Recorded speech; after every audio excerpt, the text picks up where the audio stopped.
Good afternoon, dear chairs, dear audience. My name is Nina, and I would like to share with you my progress in my PhD work, the role of chronic systemic inflammation in cardiovascular pathology. I'm currently a first-year PhD student, and my vision is to improve approaches to the diagnosis and treatment of patients with chronic systemic inflammation. To achieve this, we have a mission with my team to study inflammatory biomarkers and their role in patients with chronic inflammation. Currently, we have two projects ongoing. Both of them are conducted with the methodology of systematic review and meta-analysis. About my first project that I started this previous September, investigating the role of inflammatory biomarkers in developing adverse cardiovascular outcomes in patients with coronary artery disease. So regarding this project background, we know that inflammation plays a crucial role nowadays in understanding the pathogenesis of atherosclerosis and connected complications of this disease. We have certain biomarkers that based on grouping in the based on their nature actually, and this biomarker evaluation wasn't implemented in routine clinical practice, so our aim to use them as a risk assessment for cardiovascular outcomes in patients. This is approximate list of the biomarkers in which we are interested in this project. And the aim of this project leads us to clinical question. Do inflammatory biomarkers play a role in major adverse cardiovascular events in coronary artery disease? For this, we conduct the PFO framework, where we have two subpopulation patients with chronic coronary heart disease and with acute coronary heart disease. The biomarkers act as a factor, and our outcome is MACE. Our hypothesis is that patients with elevated levels of inflammatory biomarkers have high risk of the MACE, and clinical implication of the study will be better diagnosis and risk assessment of these patients. We conducted systematic search in 3 databases with this search key, and we started with more than 40,000 articles, and after selection with the huge help of my wonderful co-investigator, we end up in approximately 650 articles. It's not the final amount and number because we're still waiting some I hope answers from the authors, and they will share with us some publications.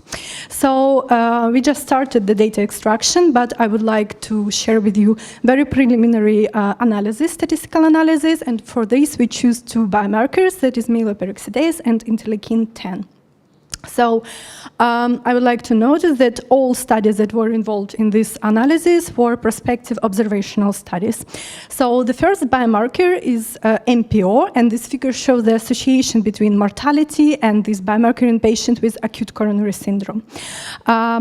We know that MPO is an enzyme that's produced by neutrophils, and it's involved in the pathogenesis of acute coronary syndrome, so can be potential biomarker for the stroke and infarctus myocarditis.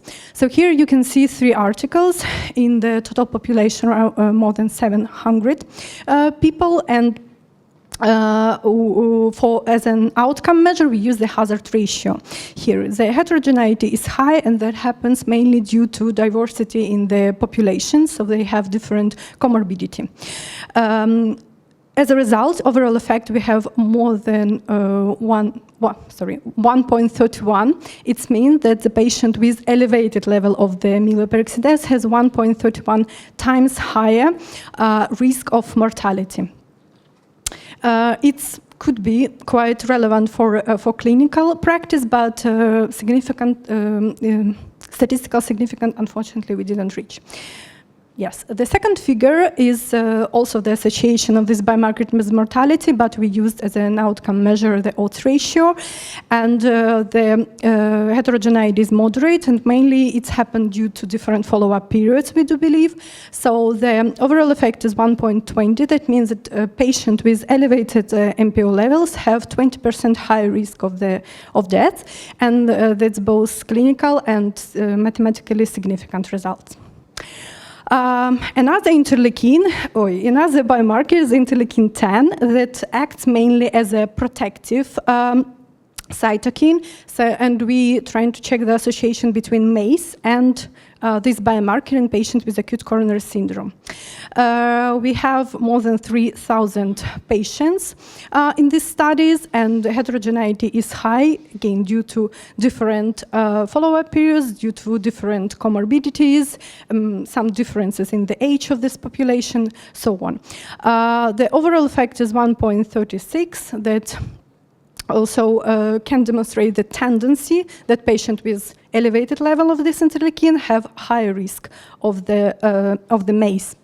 One of the study that Jen gets always seems to be an outlier, and the main point is that the acute coronary syndrome, it's also the composite of different diagnoses, and in this study the patients were from mild to severe severity of the disease, and could be, so for all these patients were performed PCI, percutaneous coronary intervention, but not all of them were diagnosed with severe diagnosis. So we would like to contact these authors and ask them to share with us maybe subgroups of different patients, different subpopulation. The last figure shows also the hazard ratio, but multivariate analysis, the same population, the same association between MACE and interleukin-10. So we can see the same tendency, that is good. And what I would like to highlight here is the first study, that is Hishin study. It's very interesting because this is an article that got absolutely opposite results. So the patient with low level of the interleukin-10 seems to be in a higher risk of the MACE. Interesting thing, and I think it's excited result. Why? Because the threshold for this study was 3.5 picogram in milliliters. That is less than normal according to medical science nowadays. So it seems that both elevated level of interleukin and lower than normal interleukin level could be potentially important for our patient in the follow-up periods.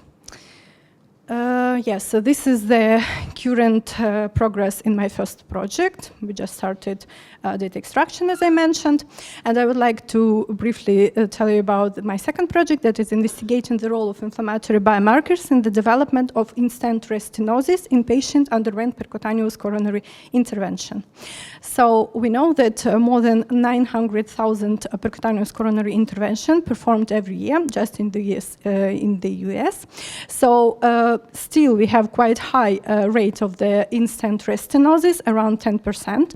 And we know again that the role of inflammation is very important in this process, as you can see on this picture, with some pathomechanism of this, and again, it's not addressing in the clinical practice. So our aim to investigate the association between elevated level of these of different biomarkers and recurrent restenosis and clinical outcomes. Our clinical question in this project: do inflammatory biomarkers increase the risk of in-stent restenosis in patients underwent percutaneous coronary intervention?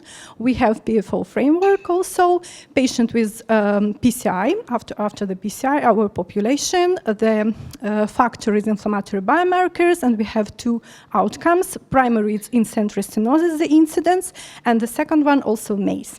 Our hypothesis that patients with elevated levels of inflammatory biomarkers have higher risk of in-stent restenosis. In summary, we are working on the two projects. Mainly I'm focused on the first one, and I'm planning to finish it on February next year. I would like to thank you for your kind attention, and end up with the Theodore Roosevelt quote: keep your eyes on the stars and your feet on the ground. Thank you very much.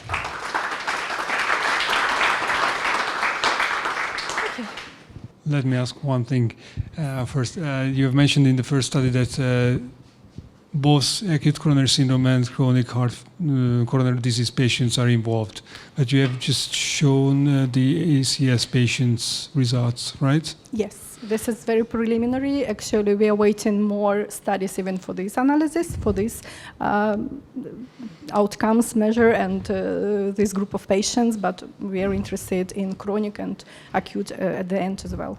Yes. Concerning this, how would you plan a screening method for predicting or preventing acute coronary syndrome events based on these biomarkers. Because, for instance, concerning the follow-up of these RCTs showed that the follow-up was in between 90 days to 8 years. Yes. So they have a very, very high range of follow-ups. They have much more difference in between the acute coronary syndrome events as well. I think the burden would be increased in the longer follow-up studies. So what would you suggest how to screen with these biomarkers to say that this patient population will have an ACS in 1 year and the other population will not have any? Yes, thank you very much. So actually the biggest problem is that we have different follow-up periods, and that's crucially important for the odds ratios because it influences mainly this outcome of measures. And ideally for the project we would like to subgroup it based on the different times. But in clinical practice okay, that's based on the result, of course, but the main reason of this project was understand do these biomarkers actually affect and how they influence on the MACE and the incidence on the MACE. For what to do regarding the treatment, that also was part of your question, it's mainly I think will be the basis for future investigations regarding the treatment. But we know we have different RCTs that checked the treatment of anti-inflammatory drugs and like interleukin-1 receptors or even blockers. So that can be potentially answer to this question, but it's for future studies, I guess. Okay, thank you. Nina, you showed very convincing results regarding IL-10. Mm-hmm. Do you know whether IL-10 is a pro or an anti-inflammatory mediator? It's anti-inflammatory mediator. Very good. So how will you explain to the reviewers mm-hmm. that the MACE, the major adverse cardiac events, increased if the IL-10 is increased? Well, basically the answer in pathogenesis, I do believe that if the inflammatory process is activated, so of course anti-inflammatory interleukins also involved trying to shut down a little bit this, so yeah, we can see clear association that elevating levels of the interleukin, even if it's anti-inflammatory, connected and related to more active inflammation, so more high incidence of this. Excellent. Thank you. Okay, thank you.